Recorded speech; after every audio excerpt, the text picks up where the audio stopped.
कि क्या बताऊं कि क्या मदीना है। ये देखिए कौन है, बहुत हो गया यार, बैठिए ना, बोला बहुत बड़ा करम है। देखिए जानते कौन है? ये हजरत आलम रजा। बड़ी मेहनत, बहुत मशक्क़त, बहुत तकदो, बहुत जाफेसानी, बहुत परेशानी के बाद इस जल तक में हद तक पहुंचाया। सबसे बातें हो जाती हैं। अभी बोला बैदी को फोन कीजिए, रिसीव करके बातें कर लेते हैं, है ना भैया। उसके बाद आइए नजीम रजा फैदी से बातें हो जाती है। 1990 से मैं जलसा करता हूँ, फोन कीजिए मैं बातें कर लेता हूँ। अगर कोई बात नहीं करता है तो मुफ्ती हम्माद रजा का मोबाइल जब चाहो हमेशा बंद रहता है। 1000 लोग मुझसे कहते हैं, आज यहाँ के लोगों ने कहा कि मुफ्ती हम्माद साहब कान में मत, मैदान में पूछना है चलता आप बात क्यों नहीं करते हो यार? आप फोन किसी का रिसीव नहीं मत करो। आवाम की फोन जो शोहरत के मालिक है उनकी फोन उठाओ यार, उनका मोबाइल उठाओ आप। मैंने कम से कम अपने यहाँ खरदा में 7 अक्टूबर के लिए 50 बार फोन किया, बंदा उठाया नहीं। मैं बात करूं तो कैसे, जब मेरे जैसे लोगों को ये इग्नोर करते हैं तो आवाम का क्या हाल होगा यार।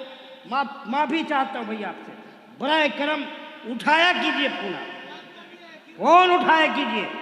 गलत बोल रहा हूँ ये सही एकदम, किसी का फोन नहीं। आज मैंने फोन किया, हजरत आपका 3 नंबर मेरे पास है, तीनों पे कॉल किया।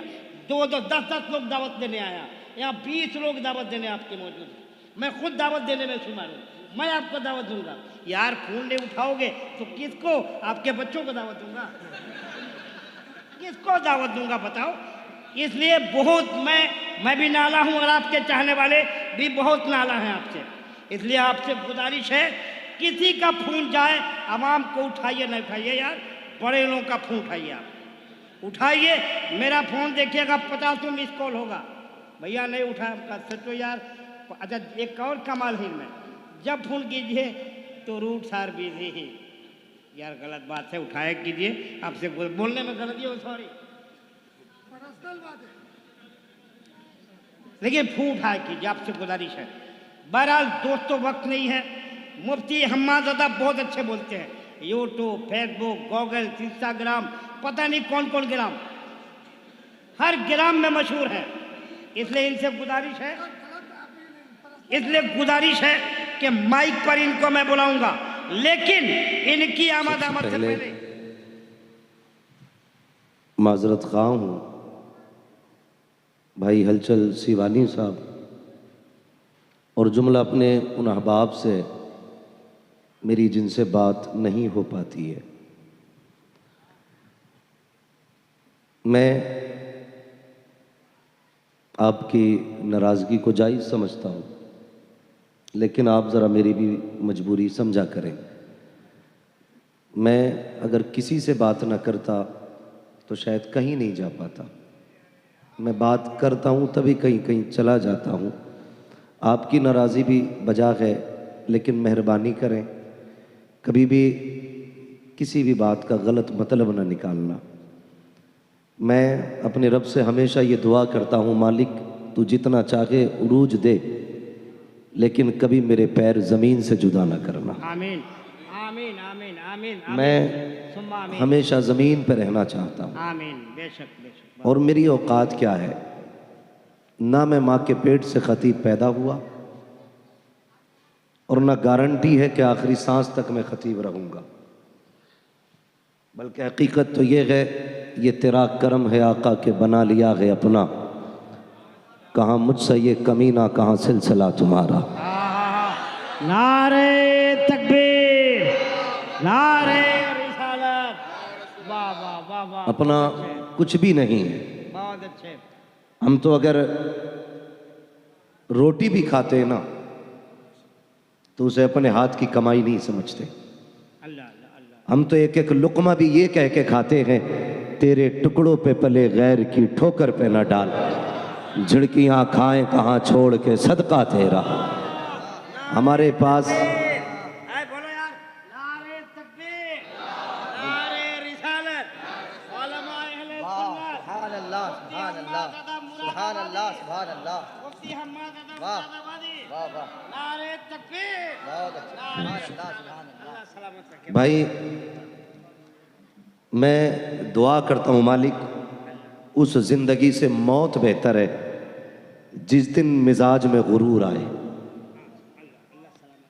हमें बस मेरी कुछ मजबूरियाँ रहती हैं। हर बंदा फ़ोन लगा के ये सोचता है इसने मेरा फ़ोन नहीं उठाया।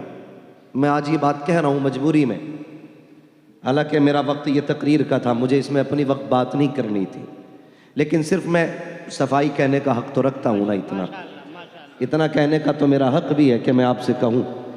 आप ये सोचते मैंने मेरा फ़ोन नहीं उठा, सुबह से शाम तक तकरीबन 1800 कॉलें रहती हैं, जिसमें बहुत भी उठाता हूँ तो 100-200 कॉलें उठा पाता हूँ। फिर उसके बाद मेरा सफ़र भी है, मेरा आराम भी है, और मैं इसको बरसरे मिंबर नहीं कहना चाहता, मेरी बीमारियाँ भी मेरे साथ रहती हैं। मैं बस ये दुआ करता हूँ मालिक, जब तक ज़िंदगी रहे ना तो तेरे ज़िक्र में गुजरे। और मेरी तो ख्वाहिश है, मैं दुआएं करता हूँ उजाले अपनी यादों के हमारे साथ रहने दो, न जाने किस गली में ज़िंदगी की शाम हो जाए। ये मेरे नाना बैठे हुए मिंबर पे, मैं सुबह से इनके घर पे हूँ। ये 4-4 घंटे मुझे छोड़ के गए कि तुम सो जाओ, लेकिन ये जब पलट के आए, गवाह है, मैं इनको जागता मिला। इन्होंने ये कहा सोए नहीं, तो मैंने सीधी बात कही, ये फ़ोन पे बात कर रहा था। पूरे हिंदुस्तान, सिर्फ हिंदुस्तान नहीं, बाहर से मेरे भाई कॉल आते हैं, और सिर्फ जलसों के नहीं, उसमें हर तरह के कॉल आते हैं। कोई गम के मारे भी फ़ोन करते हैं, कोई मुसीबत ज़दा भी फ़ोन करते हैं, कोई परेशान हाल भी फ़ोन करते हैं। रह गई बहुत बड़े लोगों की बात, तो मैं सबसे छोटा हूँ। मैं जानता हूँ जितनी मेरी उम्र है इतने तो भाई हमारे बड़े भाई सीवानी साहब निज़ामत कर रहे हैं उतने सालों से जलसों में। अल्लाह इनकी उम्र में बेपनाह बरकतें अता फरमाए और इनको उम्र खिज़र अता फरमाए। मुझसे अगर तकलीफ़ पहुँची है तो माजरत खा हूँ। मैं बस इतना आज कहना चाहूँगा, कोई मुझे खैरियत के लिए भी फ़ोन ना किया करे। मैं इतना मसरूफ़ और इतना उलझा हुआ रहता हूँ कि खैरियत वाले फ़ोन भी कभी कभी मुझे बोझ लगते। मुझे मेरे रब के हवाले कर दे ज़रूरत के लिए। और तकलीफ़ क्या होती है मैं बता दूँ आज बाबा। तारीफा दे दीजिएगा। हाँ, तारीफ हुआ तो तब दें जब हमारी तारीफ। मैं हलचल भाई बैठे हैं, मैंने कल ये बात कही थी, कहाँ था कल मैं, पुणे में। कल मैंने ये बात कही थी, मैंने कहा था कि जितनी बार हम घर से निकलते हैं ना, हमें उतनी बार अपने जनाजे का मंजर नजर आता है। अल्लाह। उसकी वजह यह थी कि जब हम घर से निकलते हैं, हमारे बच्चे इस तरह हमारे आने के दिन का इंतजार करते हैं जैसे लोग जलसों के दिनों का इंतजार करते हैं। मुझे नहीं लगता मेरी जिंदगी अपनी है भाई आलम साहब। मैं सिर्फ इसलिए जलसे में आया हूं कि हो सकता अल्लाह इन जलसों के सदके मुझे जिंदगी बख्शे। मैं माइक में कह रहा हूं, झूठ नहीं है। मुझसे डॉक्टर ने यह कहा था 90 दिन तुम्हें बिस्तर से नहीं उठना है। ये 6 दिन पहले की बात है, डॉक्टर ने मुझसे कहा था 90 दिन तक नहीं उठना। मैंने कहा मेरे जलसे हैं। उसने कहा फिर मौत की गारंटी नहीं है। मैंने कहा छोड़िए डॉक्टर साहब, आप मौत की बात करते हो, कसम खुदा की हम उनके नाम पे जानते जा रहे हैं जिनकी ठोकरों से मुर्दे जिंदा हो जाते हैं। नारे तकबीर, जोर से बोलो नारे तकबीर, नारे रिसालत, अल्लामा मुफ्ती हम्माद रजा। भाई मैं मिंबर पे बैठ के कह रहा हूं, अगर झूठ हो तो अल्लाह मुझे आज ही गूंगा कर दे। मुझे रमजान तक फुर्सत नहीं है। मैं 2-2 महीने में अपने बच्चों को 2-2 दिन नहीं दे पाता हूं। मैं 10 दिन खाली रखता हूं हर महीने में, लेकिन कोई कहता तुम्हें गौस पाक का वास्ता, मैं उस वास्ते पे अपनी छुट्टी कुर्बान कर देता हूं। कोई कहता खुदा के वास्ते वक्त दे दे, मैं खुदा के वास्ते पे अपनी छुट्टी कुर्बान कर देता हूं। और ये वास्ते हैं कि जो मैं अपने बच्चों की परवाह नहीं करता। मैं कभी कभी सोचता हूं, मुझसे मेरे बच्चे पूछेंगे बता तूने दुनिया को वक्त दिया था, तेरे लिए, तेरे पास हमारे लिए 2 दिन का वक्त नहीं था? अगर मैं ये कह दिया करूं वक्त नहीं है, खुदारा मजबूर ना किया करो। मैं कभी रेट बढ़ाने के लिए तारीख बाजी नहीं करता। मैंने कह दिया खाली नहीं है तो हो ही नहीं सकती है, मैंने कह दिया खाली है तो फिर कोई मसला ही नहीं है। वक्त है तो आपके लिए है, और नहीं है तो फिर किसी के लिए नहीं है।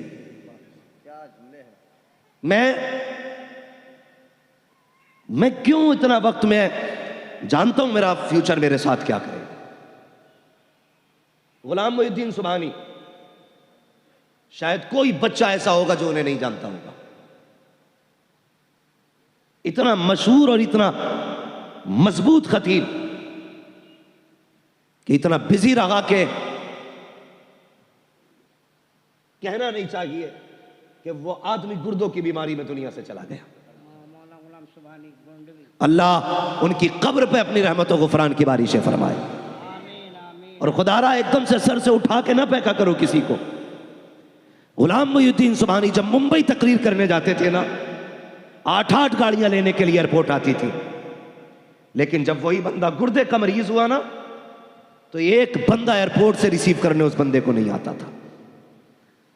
वो बंदा ऑटो करके हॉस्पिटल तक मुंबई में जाता था।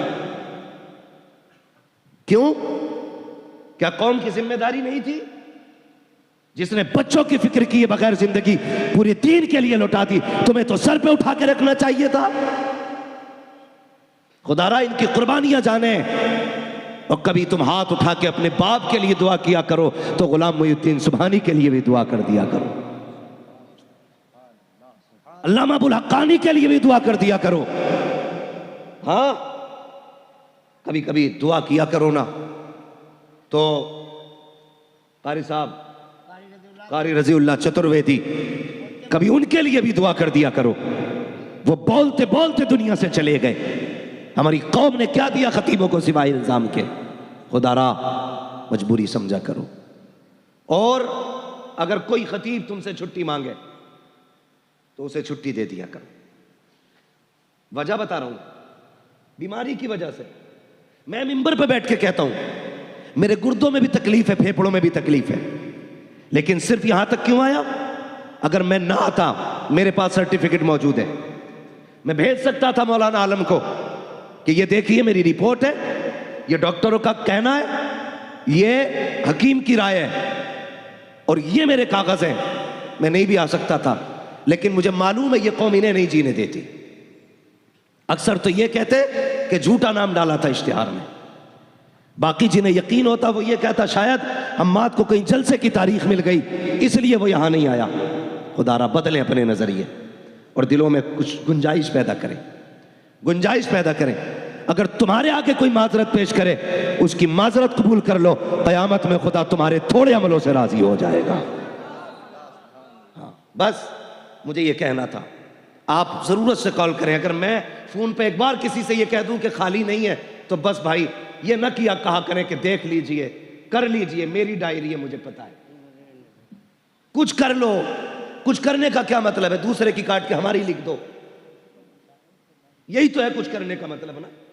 गुंजाइश, क्या गुंजाइश? कि महीने के मैं 35 दिन कर लूं, हफ्ते के 11 दिन कर लूं, जिस महीने के जितने दिन है उतने ही रहने। गुंजाइश का क्या मतलब है? यही तो सूरत है, या तो हफ्ते के 8 दिन बना लूं या महीने के 35 बना लूं। ये मुझसे नहीं हो सकता। हाँ, एक काम कर सकता हूं, इनकी काट के इनकी लिख सकता हूं, लेकिन बताइए कयामत में इन्हें क्या जवाब दूंगा मैं? इसलिए खुदा रहा बस मेरे भाई, अगर फिर भी मुझसे किसी को तकलीफ हुई है, खुदा के वास्ते माफ कर देना। मैं यहां दिल दुखाने वाली बात नहीं करना चाहता, बस मैं कुछ कहना चाहता था। हमेशा यही दुआएं मांगा करो, उजाले अपनी यादों के हमारे साथ रहने दो, न जाने किस गली में जिंदगी की शाम हो जाए।